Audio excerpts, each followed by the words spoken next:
علی نواز نے کہا اور بدستور ادھر ادھر دیکھ رہا تھا۔ ٹھہرو، میں خود اسے کسی جگہ پر رکھ دیتا ہوں، تم اسے تھانے دار کے حوالے کر دینا۔ بات کرتا ہوا وہ سیدھا اس دروازے کی طرف آیا جس کی دوسری طرف میں اور میرے آدمی کھڑے تھے۔ میں نے ریوالور نکال لیا اور دروازہ کھول کر سامنے آ گیا۔ مجھے دیکھ کر وہ بری طرح اچھلا اور تھیلا پھینک کر دروازے کی طرف بھاگا، لیکن میرے آدمی باہر سے دروازہ بند کر چکے تھے۔ میاں علی نواز، کھیل ختم ہو چکا ہے۔ میں اس کے سر پر پہنچ گیا۔ مکان کے باہر بھی میرے آدمی موجود ہے، اب تم بھاگ کر کہیں نہیں جا سکتے۔ وہ غصے سے حسینہ بیگم کی طرف جھپٹا۔ ذلیل عورت، میں تیری بھلائی کے لیے پریشان ہو رہا ہوں اور تم مجھے اندر کروانے کی فکر میں ہے؟ میں تیرا بیڑا غرق کر دوں گا۔ ایک حوالدار اس کے راستے میں حائل ہو گیا۔ ملک صاحب، میں اس عورت کو بچانے کی کوشش کر رہا تھا مگر یہ دغاباز نکلی۔ اس نے منظور کے ساتھ مل کر اختر علی کو قتل کیا تھا۔ ثبوت اس تھیلے میں موجود ہے۔ میں نے تھیلا کھول کر دیکھا تو اس میں کپڑوں کا ایک میلا سا جوڑا تھا جس میں ایک خون آلود خنجر لپٹا ہوا تھا۔ کپڑوں کو میں نے فوراً پہچان لیا، وہ منظور کے کپڑے تھے۔ یہ وہ کپڑے تھے جنہیں میں اس کے گھر کی کھونٹی پر لٹکا ہوا دیکھ چکا تھا۔ اب ان پر خون کے دھبے بھی موجود تھے۔ واضح طور پر یہ کسی مرغی یا بکری کا خون تھا۔ علی نواز، اب جھوٹ سے کام نہیں چلے گا، میں نے کہا۔ آج شام جب تم حسینہ بیگم سے ملنے آئے تھے تو میں اندر کے کمرے میں موجود تھا۔ میں نے تمہاری ساری بات چیت سن لی تھی اور یہ جو تم ثبوت لائے ہو اس کی حقیقت بھی مجھے معلوم ہے۔ یہ کپڑے منظور کے ہیں۔ واردات والی صبح جب میں نے اسے اس کے گھر سے گرفتار کیا تھا، یہ کپڑے اس وقت کھونٹی پر لٹکے ہوئے تھے۔ اس وقت ان پر خون کے دھبے نہیں تھے، یہ دھبے تم نے لگائے ہیں۔ حوالدار نے میرے اشارے پر اسے ہتکڑی لگا دی۔ وہ بوڑھا آدمی تھا، کوئی مزاحمت نہ کر سکا۔ علی نواز، میرے پاس تمہارے خلاف کافی شہادتیں جمع ہو چکی ہیں، بہتر یہی ہے کہ اقرار جرم کر لو۔ میں نے ASI سے کہا، اس آس پاس رہنے والے 4 معززین کو بلا کر لے کر آؤ، یہاں کی ساری کارروائی ان کے سامنے ریکارڈ ہوگی۔ ملک صاحب ٹھہرے، میں عزت دار آدمی ہوں، اگر آپ نے میرے خلاف کوئی کارروائی کی تو میں اپنی اولاد کے سامنے آنکھیں اٹھانے کے قابل نہیں رہوں گا۔ میری ہتکڑی کھول دیں، میں آپ کو قاتل کا نام پتہ بتا دیتا ہوں، وہ اقبال جرم بھی کر لے گا۔ اس بات کی میں آپ کو ضمانت دیتا ہوں۔ مجھے اندازہ تھا کہ قتل اس نے خود نہیں کیا تھا بلکہ کسی سے کروایا تھا۔ میں نے اس کی ہتکڑی کھلوا دی۔ اس نے بتایا کہ قاتل اس کا ایک مزارع تھا جس کا نام جمال الدین تھا۔ میں نے علی نواز سے اس کا اتا پتہ پوچھا اور 2 آدمی اس کے پیچھے روانہ کر دیے جو تقریباً 1 گھنٹے بعد اسے گرفتار کر کے لے آئے۔ جمال الدین 25-26 سال کا ایک صحت مند نوجوان تھا۔ اس نے قتل کا سارا الزام اپنے سر لے لیا اور کہا کہ اختر علی کو اس نے پرانی دشمنی کی بنا پر قتل کیا تھا۔ میں نے میاں علی نواز کو بھی شامل تفتیش رکھا مگر عدالت نے اسے بری کر دیا کیونکہ کوئی شخص اس کے خلاف گواہی دینے کے لیے تیار نہیں ہوا تھا۔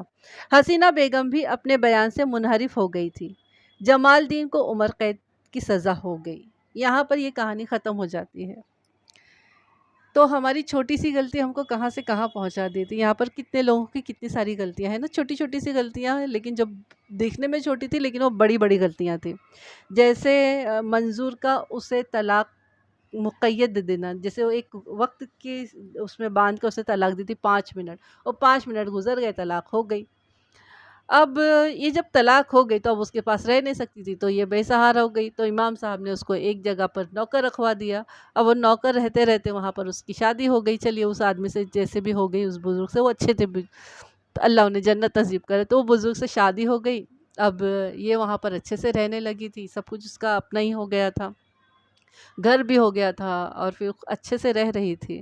لیکن جب وہ ان کا انتقال ہو گیا، جب وہ مر گئے، انا للہ و انا الیہ راجعون، تب ان کے بیٹے نے اس کو پھر سے گھر سے باہر نکال دیا۔ لیکن یہاں پر ٹویسٹ ہے کہ گھر تو اسی عورت کے نام پر تھا۔ جب پتہ چلا کہ بھئی یہ تو اس کے باپ کی بیوی تھی، یعنی اس کی سوتیلی ماں تھی، تو اب کیا کرے؟ پھر یہ ہوا کہ چلو وہ یہیں رہے گی، لیکن بعد میں اس نے یہ طے کر لیا تھا کہ مکان کے 2 حصے کریں گے، آدھے میں وہ رہ لے، آدھے میں یہ رہ لے۔ اور یہی بات ہے نا نواز صاحب کو پسند نہیں آئی اور انہوں نے اس کو قتل کروا دیا۔ کیا کرے، ہے نا، نہیں کرنا چاہیے تھا اس طریقے سے۔ کسی کی جان لینا کوئی آخری آپشن تھوڑی ہوتا ہے۔ آپ کو اس عورت سے شادی کرنی تھی، کر لیتے، کسی نے روکا تو نہیں تھا آپ کو، کر لیتے، لیکن کسی کی جان لے کر شادی کرنا یہ کون سی بات ہو گئی بھائی؟ ہاں، لیکن لاسٹ میں تو میرے خیال سے شاید دونوں نے شادی کر لی ہوگی، کیونکہ وہ بھی تو کورٹ میں جا کر، کیا نام ہے، حسینہ بیگم صاحبہ، تو کورٹ میں جا کر اپنے بیان سے پھر گئی تھی اور وہ تو باعزت بری ہو گئے تھے نواز صاحب، تو پھر اب ہو گئی ہوگی ان کی شادی بھی۔ چلیے آپ لوگوں کو کیا سمجھ میں آیا ہے مجھے بتائیے، اور ہاں مجھے کمنٹس کا جواب دینا ہے، لیکن ابھی تک دیا نہیں تو وہ میں دوں گی تھوڑی دیر میں۔ چلیے پھر آپ لوگوں سے ملتے ہیں بہت جلدی اگلی کسی کہانی کے ساتھ میں۔ اور طلاق کا لفظ منہ سے نکالتے وقت بہت دھیان رکھنا چاہیے۔ میرا تو یہ ماننا ہے کہ اس لفظ کو اپنے زبان تک آنے ہی نہ دیا جائے، کسی بھی صورت میں، غصے کی صورت میں ہو یا مذاق کے طور پر ہو، ہر حال میں ہو جاتی ہے طلاق۔ شرعی مسئلہ بڑا بھینکر ہے، اس بارے میں مطلب بڑا ہی نہیں کرنا چاہیے۔ اللہ تعالیٰ کو پسند نہیں ہے طلاق۔ جائز چیزوں میں سب سے زیادہ جو چیز اللہ تعالیٰ کو پسند نہیں ہے وہ طلاق ہی ہے۔ تو اللہ تعالیٰ نے جائز رکھا ہے لیکن اللہ کو پسند نہیں، اس لیے ہمیں بھی اپنی زبان سے، مطلب کہ مردوں کو بھی اپنی زبان سے نکالتے وقت بڑا سوچ سمجھ کر نکالنا چاہیے۔ ہو سکتا ہے کہ نادانی میں کی ہوئی غلطی بڑی غلطی بن جائے، پھر وہ ایک حلالہ ہی راستہ بچتا ہے اس کا نا۔ تو اس کے بھی بہت سارے مسائل ہیں، 1 طلاق، 2 طلاق، 3 طلاق، الگ الگ مسائل ہیں سب کے، تو لیکن نہیں کرنا چاہیے۔ اور آج کل تو لوگ رکتے ہی نہیں، ایک ہی ساتھ میں 3 طلاق دے دیا اور فارغ کر دیا، پھر بعد میں پچھتاتے رہتے ہیں۔ نہیں کرنا چاہیے، باتوں سے سلجھاؤ، لوگوں کو بٹھا کر باتیں کرو، مطلب کہ اپنے رشتہ داروں کو دونوں طرف کے بٹھا کر باتیں کرو۔ کچھ ایسا ہے تو بچوں کے بارے میں سوچ لیا کرو کہ بھائی بچوں کا، ہم تو الگ ہو جائیں گے، بچوں کا کیا ہوگا؟ بچے بڑے برے حال میں ہو جاتے ہیں پھر۔ تو آپ لوگ سمجھ رہے ہوں گے میری باتوں کو۔ چلو میں بہت زیادہ عالمہ پنہ دکھا چکی، چلیے اب آپ لوگ سنیے اور لائک کریے، کمنٹس لکھیے، اور جن لوگوں نے سبسکرائب نہیں کیا سبسکرائب کریے۔ آپ لوگ بڑی کنجوسی سے لائک کرتے ہیں، لائک کریے، زیادہ سے زیادہ لائک کریے، بڑی کنجوسی، سنتے وقت ہی لائک کر دیا کرے نا، اتنا بھی تو کر سکتے ہیں نا میرے لیے۔ چلیے ملتے ہیں کسی اچھی سی کہانی کے ساتھ میں، تب تک کہ مجھے اجازت دیجیے۔ اور ہاں مطلب کہ کچھ لوگوں نے اسے سنا ہوگا پہلے، تو پلیز تھوڑا سا سن لیجیے، ٹھیک ہے؟ السلام علیکم، اللہ حافظ۔